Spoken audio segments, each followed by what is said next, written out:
வார்த்தை என்னன்னா, என் நாமத்தை பிரஸ்தாபம் பண்ணும் எந்த ஸ்தானத்திலும் நான் வந்து உங்களை ஆசீர்வதிப்பேன். நாமத்த பிரஸ்தாபம் பண்ணோம்னா, இயேசு என்கிற நாமத்தை சொல்லி நம்ம கூப்பிட்டோம் அப்படின்னு சொன்னா, அவருடைய நாமம் அது வல்லமையில் பெரியது. அவருடைய நாமம் வல்லமையில் பெரியது. அந்த நாமத்த சொல்லி கூப்பிட்டவங்கள்ல ஒருவரும் வீணா போனதில்ல. ஒருவரும் வெட்கப்பட்டு போனது இல்ல. அவர்கள் அவரை நோக்கி பார்த்து பிரகாசம் அடைந்தார்கள். அவர்களுடைய முகங்கள் வெட்கப்படவில்லை என்று வசனம் சொல்லுகிறது. இந்த காலை வேளையில கர்த்தருடைய வார்த்தையை தியானிக்க போறோம். ஆண்டவருடைய நாமத்தை நம்ம உயர்த்தி இருக்கிறோம். வேற எந்த காரியத்தையும் உலக மனிதர்களை தேடி நம்ம வரல. ஆண்டவருடைய வார்த்தையை தேடி வந்திருக்கிறோம். தேவ நாமத்தை உயர்த்த வந்திருக்கிறோம். எங்கெல்லாம் துதி பிரஸ்தாபம் பண்ணப்படுகிறதோ சகல பிரஸ்தாபத்தை பார்க்கிலும் ஆண்டவர் வார்த்தையை மகிமையாக்கின தேவன். அந்த வார்த்தையை மாம்சமாகி கிருபையினாலும் சத்தியத்தினாலும் நிறைந்தவராய் அவர் நமக்குள்ளே வாசம் பண்ணுகிறார் என்று யோவான் எழுதி வைத்து போனார். ஆமா, அவர் நமக்குள்ளே வாசம் பண்ணுகிற தேவன், வார்த்தையான தேவன். அவருடைய நாமத்தை பிரஸ்தாபம் பண்ணுகிற ஸ்தானங்களிலே வந்து ஆசீர்வதிப்பார்.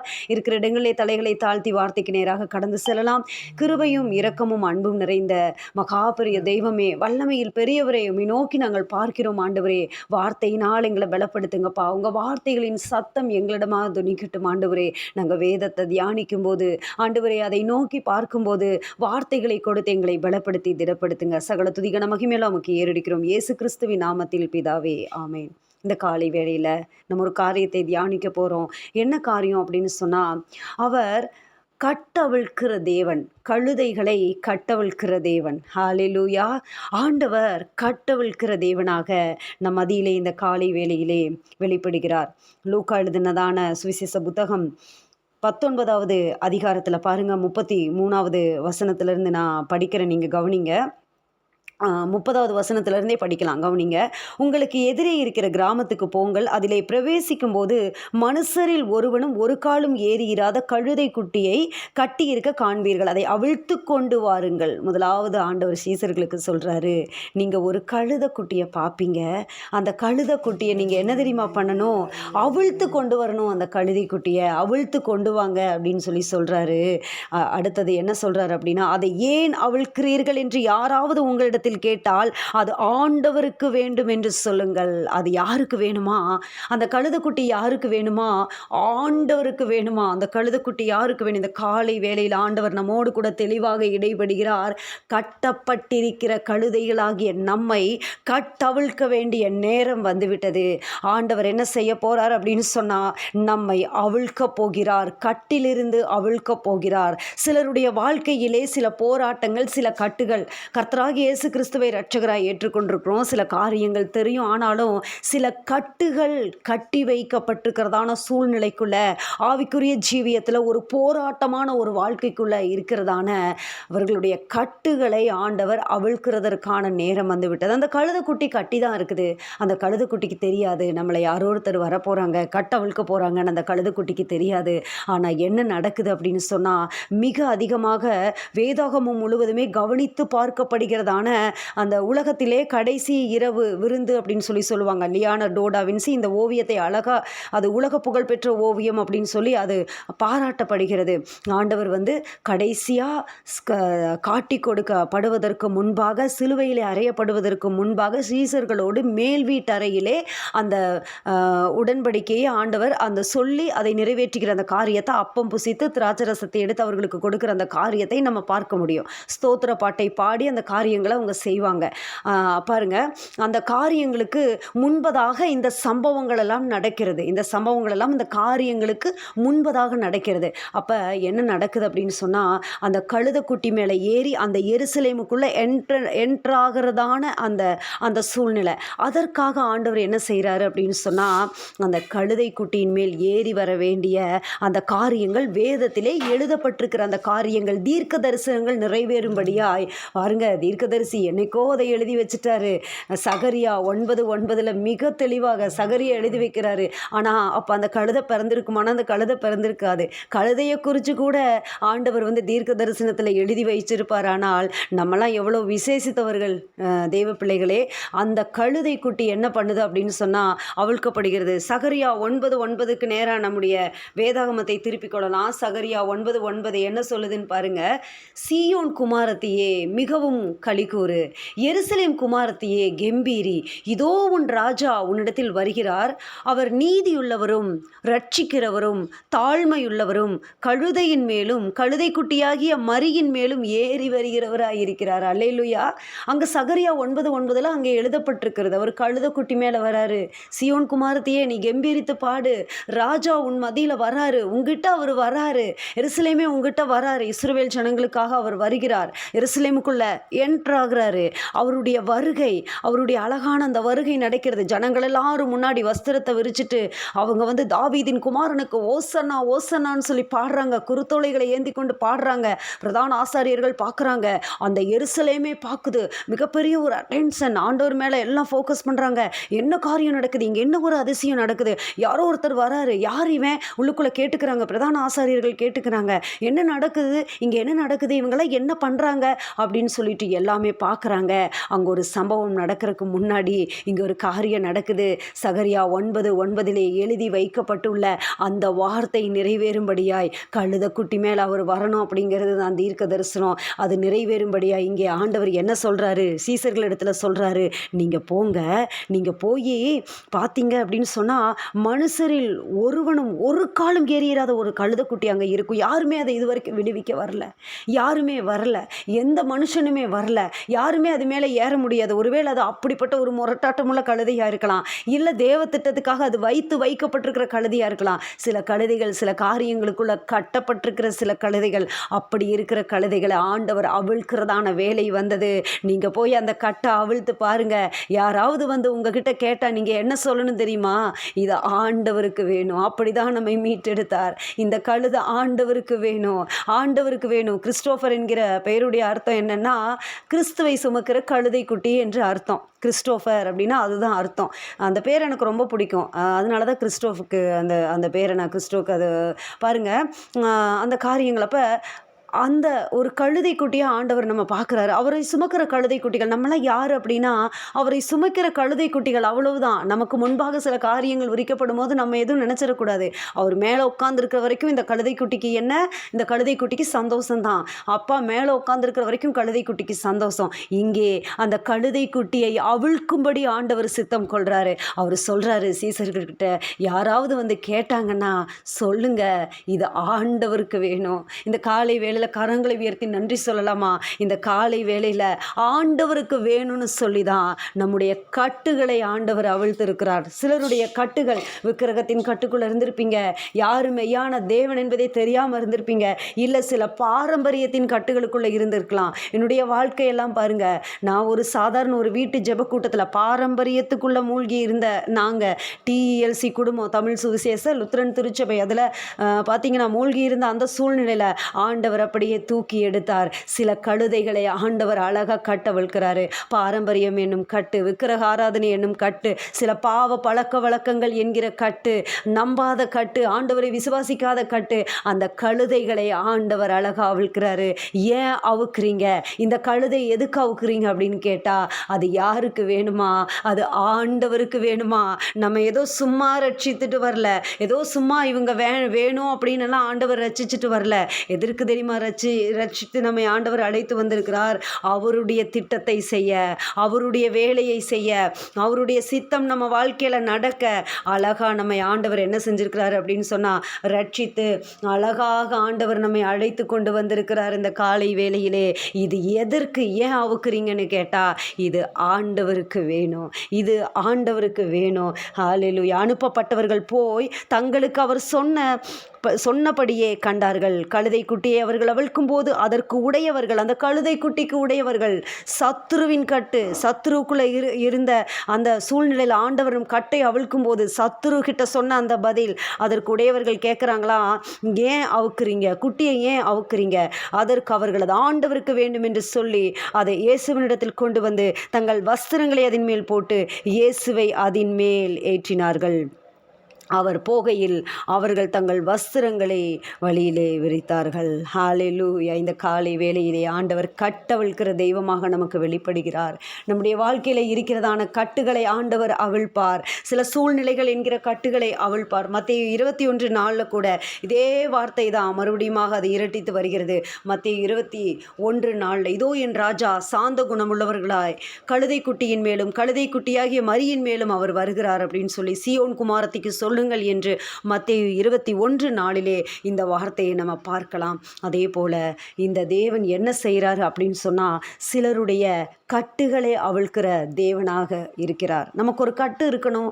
என்ன கட்டு அப்படின்னு சொன்னா, சமாதான கட்டு என்கிற கட்டு. அது நமக்கு தேவையான கட்டு. சமாதான கட்டினால் ஆவியின் ஒருமையை காத்துக்கொள்ள எச்சரிக்கையாக இருங்கள் என்று வேதம் சொல்லுகிறது. இந்த சமாதான கட்டு அப்படிங்கிறது ரொம்ப முக்கியம். ஆனால் தேவையில்லாத சில கட்டுகளுக்குள்ள தேவ ஜனங்கள் ஒரு நாள் என்ன பண்ணக்கூடாது, போகக்கூடாது. சில கழுதைகளை, 2 காரியங்களை நம்ம பார்க்க போகிறோம். ஆண்டவர் முதலாவது கட்டை அவிழ்த்து கூட்டிட்டு வந்துட்டாரு. அது மேலே வஸ்திரங்களை விரிச்சிட்டாங்க. அது மேலே ஆண்டவரை உட்கார வச்சுட்டாங்க. அது வர்ற வழியிலலாம் வஸ்திரங்களை விரிக்கிறாங்க. ரொம்ப சந்தோஷமாக ஆவிக்குரிய ஜீவியத்தில் அழகாக நடைபோட்டு ஆண்டவரை சுமந்து கொண்டு வருகிற கழுதை ஒரு பக்கம். இன்னொரு சில காரியங்கள், இப்படி வந்த ஒரு கழுதை தேவையில்லாத சில கட்டுகளுக்குள்ளே சிக்கிக்கொண்டு பாதிக்கப்படுகிற சூழ்நிலைகள். அப்போ பாருங்க, ஆண்டவர் கட்டவிழ்த்து விட்டிருக்கிறார். ஆனால் நம்ம என்ன பண்ணக்கூடாது, மறுபடியும் கட்டுகளுக்குள்ளே போய் சிக்கக்கூடாது. யாரோ ஒருவரோடு தெளிவாக ஆண்டவர் பேசி கொண்டிருக்கிறார். நாம் யார் அப்படின்னு சொன்னால், கட்டவிழ்க்கப்பட்டவர்கள். மறுபடியும் நம்ம என்ன செய்யக்கூடாது அப்படின்னா, மறுபடியும் கட்டுகளுக்குள்ளே போகக்கூடிய அந்த சூழ்நிலைகள் நமக்கு வரக்கூடாது. ஆண்டவர் விரும்பவே மாட்டார். ஆண்டவருக்கு அடிமைத்தனம் என்பது பிடிக்கவே பிடிக்காது. இஸ்ரவேல் ஜனங்களை பாருங்க, அடிமைத்தன வீட்டிலிருந்து அடிமைத்தன வீடாகிய எகிப்து அப்படின்னு சொல்லி எழுதப்பட்டிருக்கும். உபாகமத்தில் எடுத்து படித்து பார்த்தோம்னா அந்த வார்த்தையே ரொம்ப கவனிக்கக்கூடியதாக இருக்கும். அடிமைத்தன வீடாகிய எகிப்து. அதை நீ நினச்சிக்கோ, நீ எப்படி அடிமையாக இருந்தன்றதை நினச்சிக்கோ அப்படின்னு சொல்லிட்டு, அடிமைத்தன நுகம் என்பது ஆண்டவருக்கு பிடிக்காத ஒரு காரியம். அப்படிதான் பாருங்க, ஆண்டவர் ஊழியம் செய்து கொண்டிருந்த அந்த நாட்களிலே தேவாலயத்திலே ஒரு காரியம் நடக்கிறது. பாருங்க, அந்த இடத்துல என்ன நடக்குது அப்படின்னு சொன்னால், 18 வருஷமாய் கட்டப்பட்டிருந்த ஒரு பெண், எவ்வளவேனும் நிமிரக்கூடாத ஒரு கூனி என்று வேதம் சொல்கிறது. லூக்கா 13வது அதிகாரத்தில் 16வது வசனத்தில் அந்த காரியத்தை நம்ம பார்க்கலாம். என்ன காரியம் அப்படின்னு சொன்னால் பாருங்க, 11வது வசனத்திலிருந்தே பாருங்க, நம்ம படிக்கலாம். 10வது வசனத்திலிருந்தே, ஒரு ஓய்வு நாளில் அவர் ஜெப ஆலயத்தில் போதகம் பண்ணி கொண்டிருந்தார். ப்ரீச் பண்ணிட்டு இருக்கிறாரு ஆண்டவர். ஊழியம் செய்து கொண்டிருந்த நாட்களிலே தேவாலயத்திலே போதகம் பண்ணிட்டு இருக்கிறார். அப்போ என்ன நடக்குது அப்படின்னா, லூக்கா 13 சொல்கிறது, அப்பொழுது 18 வருஷமாய் பலவீனப்படுத்தும் ஆவியை கொண்ட ஒரு ஸ்திரீ அங்கே இருந்தால், அவள் எவ்வளவும் நிமிரக்கூடாத கூனியை இருந்தார். கொஞ்சம் கூட நிமிர முடியாது. எல்லாரும் நினச்சிட்டாங்க, இந்த அம்மாவுக்கு ஏதோ பலவீனம், ஏதோ உங்களுக்கு ஸ்ட்ரென்த் கம்மியாக இருக்குது பாவம், அதனால தான் இவங்களால் நிமிர முடியல. ஆனால் 18 வருஷமாக இந்த காரியம் உங்களுக்கு இருக்குது. ஆனாலும் அவங்க என்ன பண்ணுறாங்க, தேவாலயத்துக்கு வர்றாங்க, எல்லாமே செய்கிறாங்க, எல்லாமே போயிட்டுருக்குது. அப்போ இயேசு அவளை கண்டு தம்மிடத்தில் அழைத்து, ஸ்திரீயே, உன் பலவீனத்தினின்று விடுதலையாக்கப்பட்டாய் என்று சொல்லி அவள் மேல் தன் கைகளை வைத்தார். உடனே அவள் நிமிர்ந்து தேவனை மகிமைப்படுத்தினாள். அல்லேலூயா. இந்த காரியம் நடக்குது. அப்போ தேவகுமாரனுக்கு மட்டும்தான் தெரியுது இது சாத்தான் கட்டி வைத்திருக்கிற கட்டு அப்படின்னு சொல்லிட்டு. அப்போ உடனே அங்கே என்ன நடக்குது அப்படின்னா, மோசையின் நியாயப்பிரமாணத்திலே தேறின வேத பாரகர்கள் எல்லாம் என்ன பண்ணுறாங்க, சண்டைக்கு வராங்க, பயங்கரமாக சொல்கிறாங்க. பாருங்க, இயேசு ஓய்வு நாளில் சொஸ்தமாக்கினபடினால் ஜெப ஆலய தலைவன் கோபமடைந்து ஜனங்களை நோக்கி, வேலை செய்கிறதற்கு 6 நாள் உண்டே, அந்த நாட்களில் நீங்கள் சொஸ்தமாக்கி கொள்ளுங்கள், ஓய்வு நாளிலே அப்படி செய்யலாகாது என்றான். பாருங்க என்ன நடந்திருக்காங்க. 18 வருஷம் குமிஞ்சிட்டு இருந்த ஒரு கூனி நிமிர்ந்திருக்கா. ஆச்சரியமாக பார்க்க வேண்டிய அந்த இடத்துல அந்த ஜெப ஆலயத்தின் தலைவன் அவன் பேசுகிறான். எபிரோவை பற்றி நம்ம பார்ப்போம். அவன் மிக சிறந்த ஒரு அருமையான ஒரு ஜெப ஆலய தலைவன். இந்த ஜெப ஆலய தலைவன் அங்கே தான் ஆண்டவர் என்ன பண்ணிட்டு இருக்கிறாரு, போதகம் பண்ணிட்டு இருக்கிறாரு. நம்மளாம் ஜெப ஆலய தலைவர்கள் உண்டு, பிரதான ஆசிரியர்கள் நியமிப்பாங்க. ஒவ்வொரு ஜெப ஆலயங்கள் யூதர்களோட சேப்பல்ஸ் அதெல்லாம் இன்றைக்கும் இருக்கிறது. யூதர்கள் அந்த காரியங்களை அவங்க அப்படியே ஃபாலோ பண்ணிட்டு இருக்காங்க. அந்த ஜெப ஆலய தலைவன் சொல்கிறான், உங்களுக்கு 6 நாள் இருக்குல்ல வேலை செய்யறதுக்கு. ஏன்னா இவன் யார் அப்படின்னா, அந்த பரிசேயர் வேத பாரகர்களுடைய அந்த ஒரு காரியத்துக்கு பயந்தவன், அந்த ஒரு காரியத்துக்கு பாரம்பரியத்துக்கு அவன் என்ன பண்ணவன் அப்படின்னு சொன்னால் பயந்து நடுங்கிறவன். எவ்வளோ பெரிய ஒரு காரியம் நடந்திருக்கு. 18 வருஷமாக கட்டப்பட்டிருந்த ஒரு கூனி அவள் நிமிர்ந்து நிற்கிறாள். எப்படி ஆண்டவரை துதிக்கணும், அவள் ஆண்டவரை மகிமைப்படுத்திட்டு இருக்கிறா. ஓ, ஆண்டவர் எப்பேற்பட்ட அற்புதத்தை செஞ்சிருக்கிறாரு, இப்படி கொத்த காரியங்கள் இதற்கு முன்னாடி நடக்கவே இல்லையே அப்படின்னு சொல்லி துதிக்காம இவன் என்ன செய்யறான், 6 நாள் உங்களுக்கு இருக்குதுல்ல, இன்னைக்கு அப்படிதான். சிலருடைய கட்டுகள் அவிழ்க்கப்படும் போது சத்துரு கோபம் கொண்டு எழுவான். ஏன் நீ இப்படி பண்ற, ஏன் இது பண்ற, இப்போ உனக்கு முழுக்க ஞானஸ்நானம் தேவையா, நீ அப்புறமேல் பார்த்துக்கலாம், அப்புறம் நீ எடு, இப்போன்னு நீ எடுக்கணும்னு அவசியம் இல்லை, இந்த காரியம் இந்த வயசுல இந்த காரியம்லாம் பண்ணணும், ஏன் இப்போ நீ இது பண்றது, வயசானோன்னு பார்த்துக்கலாம். சிலருக்கு பிடிக்காது. கட்டுகளை அவிழ்க்கிறது யாருக்கு பிடிக்காது? தேவனுக்கு விரோதமாக இருக்கிறவர்கள், தேவ பகைஞனாக இருக்கிறவர்களுக்கு அந்த காரியங்கள் புரியாது. இவர்தான் தேவகுமாரன் என்று கண் திறக்கப்படாதவர்களுக்கு அது பிடிக்காது. அந்த அற்புதத்தை அருவருப்பாக தான் பார்ப்பாங்க. ஆனால் வசனம் சொல்லுகிறது, அடையாளங்களினாலும் அற்புதங்களினாலும் தேவன் தாமே கொடுத்ததான இவ்வளவு பெரிதான ரட்சிப்பு என்று ரட்சிக்கப்படணும் அப்படின்னு சொன்னால் அடையாளங்கள் அற்புதங்களின் வழியாக ஆண்டவர் கிரியை செய்கிறார். அந்த மகத்துவமான காரியத்தை பார்க்கறக்கு இவர் தான் தேவகுமார் இந்த காரியத்தை செஞ்சுட்டார், மேசியா வந்துட்டார்னு பார்க்கறக்குரிய கண்கள் அவனுக்கு இல்லாததுனால அவன் அந்த மாதிரி காரியங்களை செய்கிறான். கட்டு அவிழ்க்கிறது அவனுக்கு பிடிக்கல. அதே போல் யாருக்கு பிடிக்காது அப்படின்னு சொன்னால் சத்ருவுக்கு பிடிக்காது. சில காரியங்களை நீங்கள் இருக்கிறீங்களா, சில தீர்மானங்களை எடுக்கிறீங்களா, நான் இனிமேல் ஃபோன் பார்க்க மாட்டேன், என்னுடைய ஃபோனை நான் அவ்வளோதான், இனி நான் பார்க்க மாட்டேன், இனி நான் அதிகமாக ஜெபம் பண்ணுவேன், அதிகமாக பைபிள் படிப்பேன். இப்படி சில காரியங்களை நீங்கள் ஒப்பு கொடுக்கும்போது, சில காரியங்கள் வேண்டான்னு வரும்போது கட்ட அவிழ்க்கப்பட நீங்கள் சில முடிவுகளை நீங்கள் எடுக்கும்போது யாருக்கு பிடிக்காது? சத்ருவுக்கு பிடிக்காது. அப்போ தான் சில போராட்டங்கள் மேற்கொள்வதை பார்ப்பீங்க. இந்த ஜெப ஆலய தலைவன் சொன்னது போல, இவனை சொஸ்தமாக்க 6 நாள் இருக்கே, 6 நாளில் வந்து நீங்கள் சொஸ்தமாக்கி கொள்ளுங்க. இன்னைக்கு என்ன காரியம் நடந்திருக்கு, எப்பேற்பட்ட ஒரு காரியம் நடந்திருக்கு. சாதாரணமான ஆண்டுகளில் 18 வருஷமாக எவள் கட்டப்பட்டிருந்தாள், எவ்வளோ கஷ்டப்பட்டு அனுபவிச்சிருப்பா, யோசிச்சு பாருங்க. அப்போ என்ன நடக்குது அப்படின்னு சொன்னால், அவன் அதுவும் இல்லாமல் அவன் என்ன செய்கிறான் அப்படின்னா, கோபம் அடைந்து என்கிற வார்த்தை அதை நம்ம அண்டர்லைன் பண்ணிக்கணும். அப்போ எங்கெல்லாம் ஜனங்கள் விடுதலை அடைகிறாங்களோ, சத்துருவின் கட்டிலிருந்து விடுதலையாக்கப்படுறாங்களோ, இன்றைக்கி ஏன் நம்ம மேலே கோபம் வருது, ஏன் இன்றைக்கி பைபிளை எரிக்கிறாங்க, ஏதோ ஒரு காரியம் இருக்குன்னு தானே, கண்டுங்கானாமல் நம்மளை போயிடலாம்ல, ஏன் ஜெபம் பண்ண வேண்டாங்கிறாங்க, ஏன் துதிக்காதீங்கிறாங்க, ஏன் ஆலயத்திற்கு விரோதமாக பிரச்சனைகள் வருது, ஏன் பைபிளை பிடுங்கி எரிக்கிறாங்க, ஏன் நீ இவங்க மதம் மாட்டாங்கன்னு சொல்லி ஜெயிலில் கொண்டு போய் உட்கார வைக்கிறாங்க, இன்றைக்கி ஊழியர்கள் கஷ்டப்படுறாங்க, இன்றைக்கி மிஷனரிமார்கள் கஷ்டம், ஏன் கோவப்படுறாங்க நம்ம மேலே அப்படின்னா, என்னமோ நீ இருக்குதுன்னு சத்துருக்கு தெரிஞ்சிருச்சு. சத்துரு மனிதர்களை ஏவி விடுறான், கோபம் அடைந்து என்கிற வார்த்தையை நம்ம அதிகமாக கவனிக்கணும் பாருங்க. அப்போ கர்த்தர் அவனுக்கு பிரத்யுத்தரமாக, மாயக்காரனே, அவர் சொன்ன வார்த்தை என்ன தெரியுமா? மாயக்காரனே, நீ என்ன மோசே நியாயப்பிரமாணத்துக்காக நீ வைராக்கியம் பாராட்டுறியா?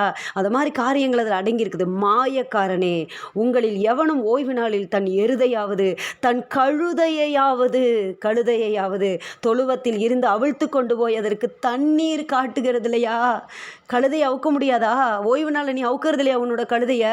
நீ அதுக்கு தண்ணி காட்ட மாட்டியா? அது குடிக்க தாகம் எடுக்கும்போது அதுக்கு நீ தண்ணி கொடுக்க மாட்டியா? ஆண்டவர் கழுதைகளை கட்டவிழ்க்கிறார். தெளிவாக ஆவியானவர் நம்மோடு கூட இடைப்பட்டு கொண்டிருக்கிறார். கழுதைகளை கட்டவிழ்க்கிற தேவன். எதற்கு தெரியுமா?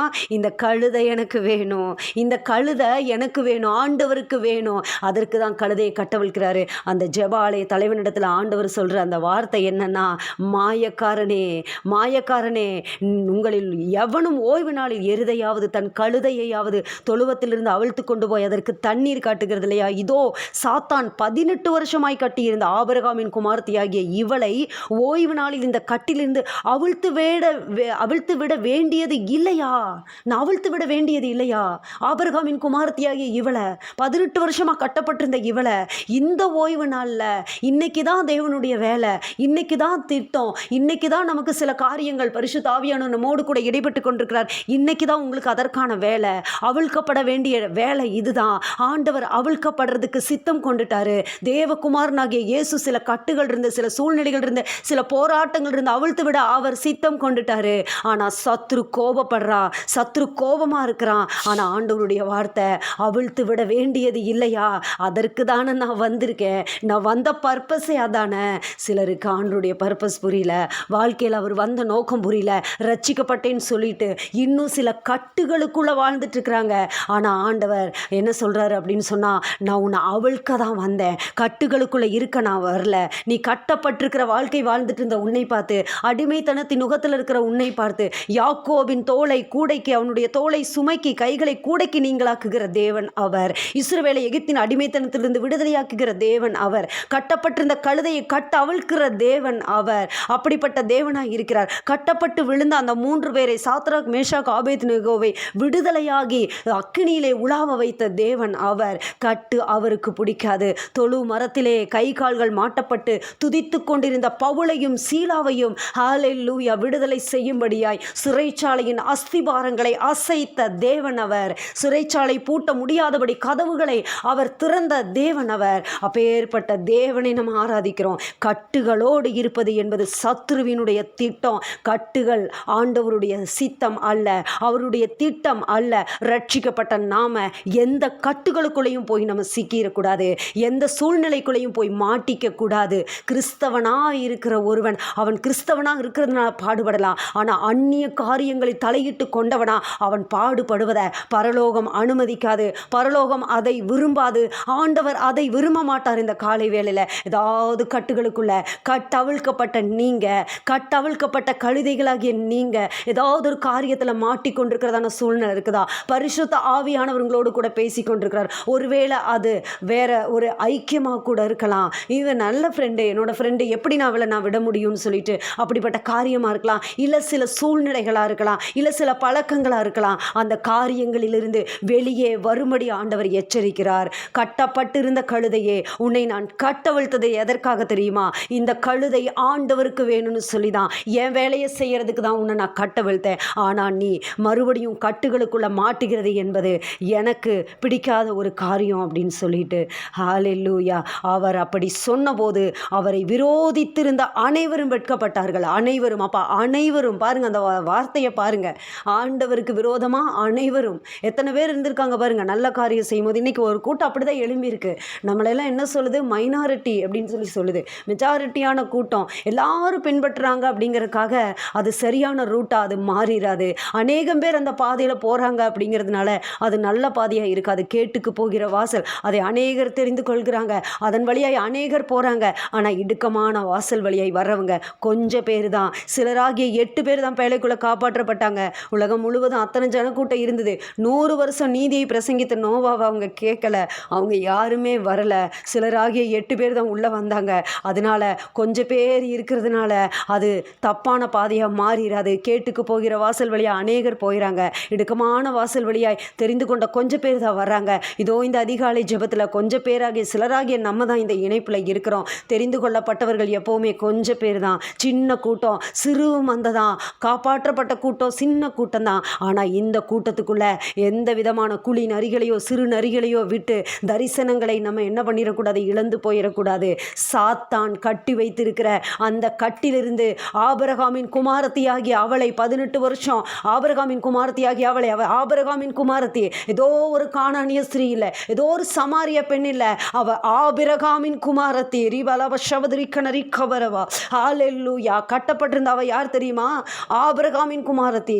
அவ வேற எந்த ஒரு காரியத்தையோ சார்ந்தவ இல்லை. மோவாபிய பெண் இல்லை, அம்மோனிய பெண் இல்லை, கானானிய ஸ்திரீ இல்லை, சமாரியா ஸ்திரீ இல்லை. ஆபிரகாமின் குமாரத்தியை சாத்தான் கட்டி வச்சிருக்கிறான். ஏன் தெரியுமா? அங்கதான் தேவனுடைய வித்து இருக்குது, அங்கதான் திட்டம் இருக்குது. அதனால தான் ஆபிரகாமின் குமாரத்திகளை அவன் கட்டி வைக்கிறான். இந்த காலை வேளையில் ஆபிரகாமின் குமாரத்தியே, நீ விடுதலையாகி நீ தேவனுடைய நாமத்தை துதித்து பாடும்படியாய், பரிசுத்த ஆவியானவர் உன்னிலை மகிமைப்படும்படியாய் உன்னை அவர் விடுதலை செய்ய இந்த காலை வேளையில் வந்திருக்கிறார். ஹல்லேலூயா. கட்டப்பட்டிருக்கிற கழுதைகளை அவிழ்க்கிற தேவன், கட்டப்பட்டிருக்கிறவர்களை அவிழ்க்கிற தேவன். ஹல்லேலூயா. ஆண்டவர் அப்படியே நம்ம துதித்து ஜெபித்து முடிக்க போகிறோம். ஹல்லேலூயா, ஹல்லேலூயா, ஹல்லேலூயா. ஆண்டவரே, எங்களை அவிழ்த்து விடுங்க. எந்த சூழ்நிலையில் யாரெல்லாம் கட்டப்பட்டிருக்கிறாங்களோ, எந்த சூழ்நிலை யாரையெல்லாம் கட்டுகளுக்குள்ளே இருக்கும்படி, உபத்திரவத்தின் பாதைகளுக்குள்ளே இருக்கும்படி வழிநடத்தி கொண்டிருக்கிறதோ, அந்த கட்டுகளெல்லாம் கலன்று விழுகட்டும். கட்டுகள் கலன்று விழுகட்டும். சிறைச்சாலையின் அஸ்திபாரங்கள் எல்லாம் அது கலன்று விழுகட்டும் ஆண்டவரே. ஹல்லேலூயா. நாங்கள் ஜெபிக்கிறோம் ஜெபிக்கிறோம் ஆண்டவரே. இந்த காலை வேளையில் எல்லா கட்டுகளும் ஆண்டவரே, அப்பா ஆபிரகாமின் குமாரத்தி மேல இருக்கிற அந்த கட்டு அவிழ்ந்து விழுந்தது போல இந்த காலை வேளையில எந்தெந்த கட்டுல யார் பாதிக்கப்பட்டிருக்கிறாங்களோ அந்த கட்டுகளெல்லாம் ஹல்லேலூயா ரிபலா வஷவதிரி கனரி கவரவா அவிழ்ந்து விழுகும்படியாய் ஹல்லேலூயா. நாங்கள் ஜெபிக்கிறோம் ஆண்டவரே, நாங்கள் ஜெபிக்கிறோம். சிறைச்சாலை அடைப்பதில்லை, சங்கிலிகள் நிரந்தரமில்லை, உங்க நாமம் உயர்த்தும் போது அஸ்திபாரம் நிலைப்பதில்லை. சிறைச்சாலை அடைப்பதில்லை, சங்கிலிகள் நிரந்தரமில்லை. உங்க நாமம் உயர்த்தும் போது அஸ்திபாரம் நிலைப்பதில்லை. இயேசுவே உம் நாமமே